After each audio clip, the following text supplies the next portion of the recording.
रावण की मृत्यु के बाद मंदोदरी का क्या हुआ। नमस्कार दोस्तों, स्वागत है आप लोगों का इस चैनल पर। तो दोस्तों, वीडियो काफ़ी रोमांचक है, तो वीडियो में लास्ट तक बने रहिएगा और वीडियो को एक लाइक जरूर कीजिएगा। रामायण में रावण को ऋषि विश्रवा की संतान बताया गया है, लेकिन उसकी मां कैशी क्षत्रिय राक्षस कुल की थी, इसलिए उसे ब्रह्मराक्षस कहा जाता था। राक्षसी और क्षत्रिय दोनों गुणों के साथ वो बेहद बलशाली और बहुत बड़ा शिवभक्त था। रावण का जन्म महान ऋषि विश्रवा वैश्मुनि और उनकी पत्नी दैत्य राजकुमारी कैशी के घर हुआ था। उनका जन्म देवगण में हुआ था, क्योंकि उनके दादा ऋषि पुलस्त्य ब्रह्मा के 10 मानस पुत्रों में एक थे। वो 7 महान ऋषियों के समूह, जिसे सप्तर्षि कहा जाता है, उसके सदस्य थे।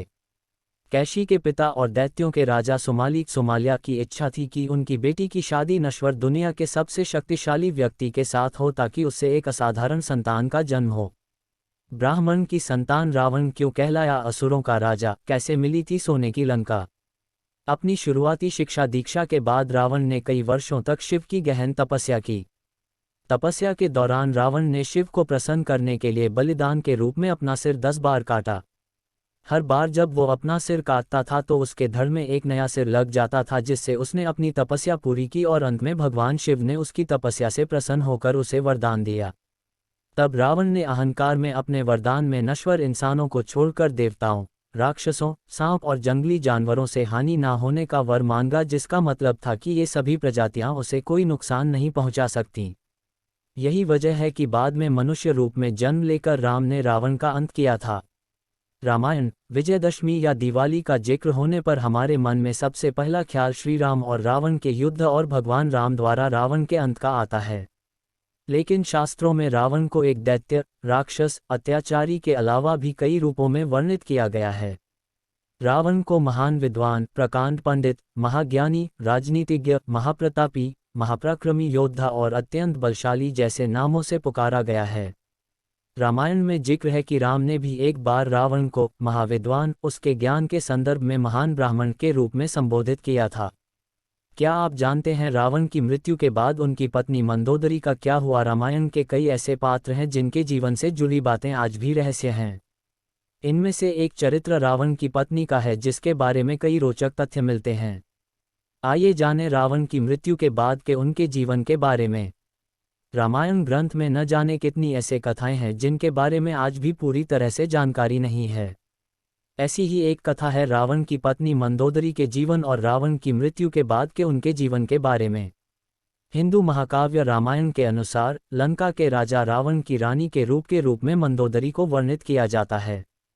रामायण में उन्हें सुंदर, पवित्र और पतिव्रता स्त्री के रूप में दिखाया गया है। दानवों को पता चला कि उनके भांजा रावण ने अकेले ही स्वर्ग में सभी देवताओं को परास्त कर दिया है।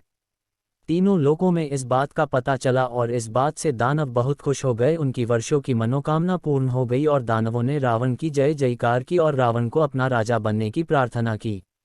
रावण के तेज और उसके भव्य स्वरूप और नेतृत्व, डायनेमिक लीडरशिप से मय दानव ने प्रसन्न होकर अपनी अत्यंत सुंदर और मर्यादा का पालन करने वाली पुत्रियों मंदोदरी और दमयमालिनी का विवाह रावण के साथ किया और रावण पत्नी रूप में मंदोदरी और दमयमालिनी को पाके प्रसन्न हुआ।